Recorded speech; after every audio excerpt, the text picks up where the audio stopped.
Depuis quelques années, Pyongyang connaît un développement important dans son programme d'armement nucléaire. Avec un nombre record d'essais nucléaires durant l'année, la Corée du Nord est plus que jamais une menace pour les États-Unis et son voisin, qu'il considère comme son principal ennemi. Les médias d'État ne cessent de relayer les préoccupations du dirigeant nord-coréen quant à une grave situation politique et militaire, qu'il attribue aux manœuvres de confrontation menées par les États-Unis et leurs alliés. Tous ces développements soulèvent des interrogations sur la possibilité que Kim Jong-un se prépare activement à une éventuelle guerre, intensifiant ainsi les tensions géopolitiques.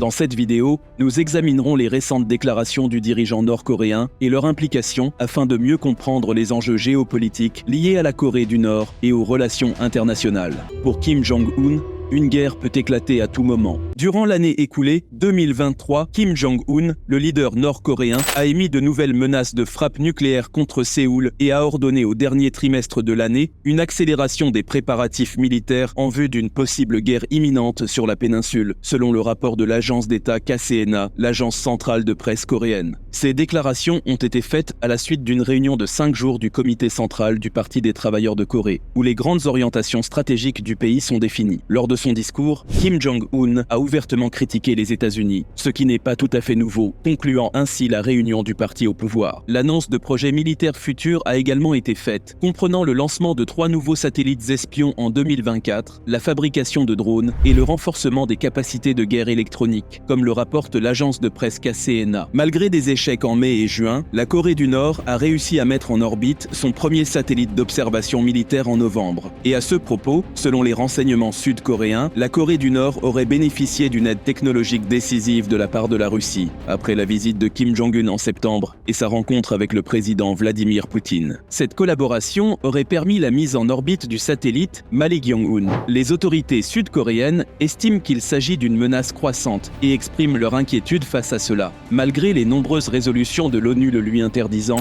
la Corée du Nord a effectué un nombre record d'essais de missiles balistiques au cours de l'année 2023. Elle a également inscrit son statut de puissance nucléaire dans sa constitution, ayant réussi le test du Hwasong-18, son missile balistique intercontinental le plus puissant, capable d'atteindre les États-Unis. Kim Jong-un a en effet ordonné à ses forces armées de maintenir une capacité de réponse écrasante à la guerre, les appelant à être prêts à tout moment à la riposte. Pour lui, la possibilité imminente d'un conflit dans la péninsule coréenne existe en raison des mouvements jugés imprudents des ennemis cherchant à envahir. Et parlant d'ennemis, il compte également et surtout les États-Unis comme menace ou ennemi de premier ordre. Les armes exhibées par la Corée du Nord suscitent la perplexité. Parmi les nombreux essais effectués par la Corée du Nord, certains ont semblé être beaucoup trop provocateurs en raison du timing. En effet, au mois de juillet, la Corée du Nord effectuait le tir de 2 missiles balistiques à courte portée, une action qui intervenait seulement 2 jours après le lancement d'un missile balistique intercontinental ICBM. Elle a été fortement critiquée par le secrétaire général de l'ONU et bien évidemment par les États-Unis. Pyongyang déclarait que ces nouveaux tirs possèdent la capacité d'une attaque nucléaire tactique, capable de détruire complètement des bases aériennes ennemies. Sous la direction de Kim Jong-un, l'arsenal nord-coréen s'est développé rapidement, avec un point d'orgue mis sur son programme nucléaire et sa flotte de missiles. Il s'agit bien d'une croissance qui représente une menace pour les différents ennemis déclarés de la région, et même pour les États-Unis qui ne sont plus à l'abri de frappes nucléaires directes, avec les derniers missiles balistiques intercontinentaux essayés par Pyongyang, une réelle innovation. Un aspect clé de l'arsenal nord-coréen est la présence d'ogives nucléaires. La Corée du Nord a fait de cette arme son principal levier de négociation, en augmentant la puissance de SS missiles balistiques capables de transporter ces ogives. Entre 2006 et 2017, le pays a effectué 6 essais nucléaires souterrains de plus en plus sophistiqués, avec les 4 derniers sous le règne de Kim Jong-un. Selon l'estimation de l'Arms Control Association, en janvier 2023, la Corée du Nord possédait entre 40 et 50 ogives nucléaires, avec la capacité de produire suffisamment de matière fissile pour fabriquer 6 à 7 bombes par an. Kim Jong-un a également annoncé le projet de construire un sous-marin à propulsion nucléaire, envisageant ainsi une méthode plus discrète pour livrer des armes nucléaires à ses adversaires. En outre, la Pyongyang possède également des missiles à longue portée. Le leader nord-coréen Kim Jong-un a déclaré en 2017 que son pays pouvait désormais lancer une frappe nucléaire sur la partie continentale des États-Unis. Cette année-là, c'est-à-dire en 2017 toujours, la Corée du Nord a testé avec succès ses Hwasong-14 et Hwasong-Queens, ses premiers missiles balistiques intercontinentaux. Elle avait également tiré un missile balistique à portée intermédiaire, le Hwasong-12 au-dessus du Japon et avait émis des menaces envers le territoire américain de Guam, suggérant une frappe enveloppante. Après 2017, Kim Jong-un a arrêté les tests d'armes nucléaires et de missiles à longue portée. Cependant, en 2019, il a averti que ce moratoire prendrait fin si les négociations avec l'administration Trump échouaient, ce qui arrivera bien sûr. Il restait incertain si la Corée du Nord maîtrisait la technologie nécessaire pour guider une ogive nucléaire intercontinentale dans l'espace et la diriger à travers l'atmosphère terrestre jusqu'à sa cible. Bien que le Hwasong-17, le plus grand ICBM connu de la Corée du Nord, ait été dévoilé en octobre 2020, il n'avait pas été testé jusqu'en 2022. Durant l'année écoulée,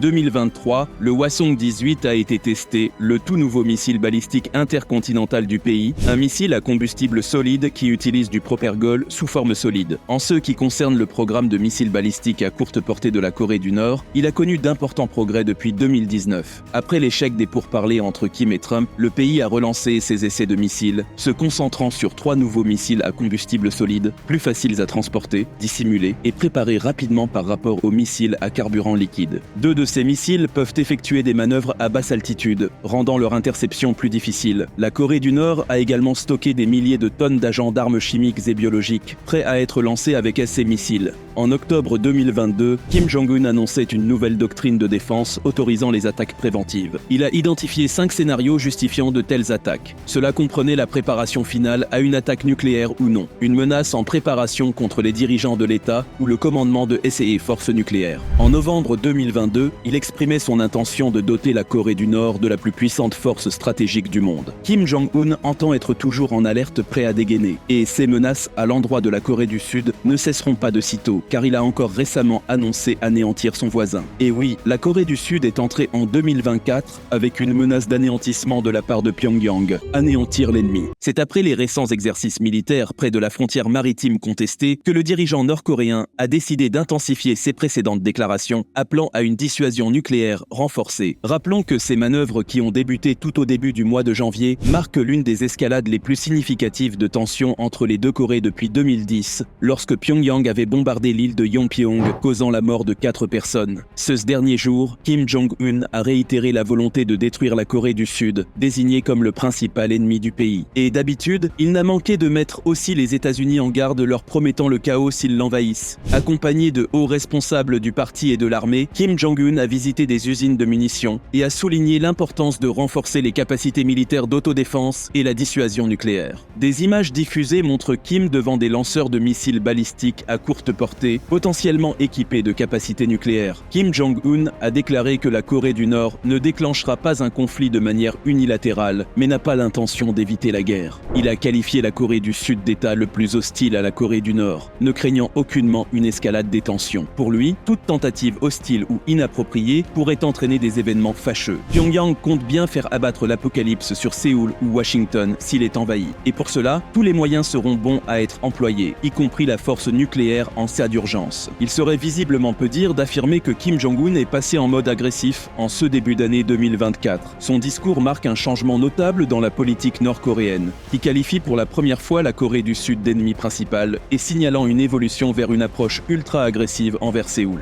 Les deux Corées, techniquement en guerre depuis 1953, n'ayant signé qu'un armistice, entretiennent toujours des relations tendues. Et le moins qu'on puisse dire, c'est que les choses ne vont pas en s'arrangeant. Nous arrivons ainsi à la fin de cette vidéo. J'espère qu'elle t'aura apporté un plus. N'hésite pas à liker et à laisser un commentaire. Surtout, n'oublie pas de t'abonner si ce n'est pas encore le cas.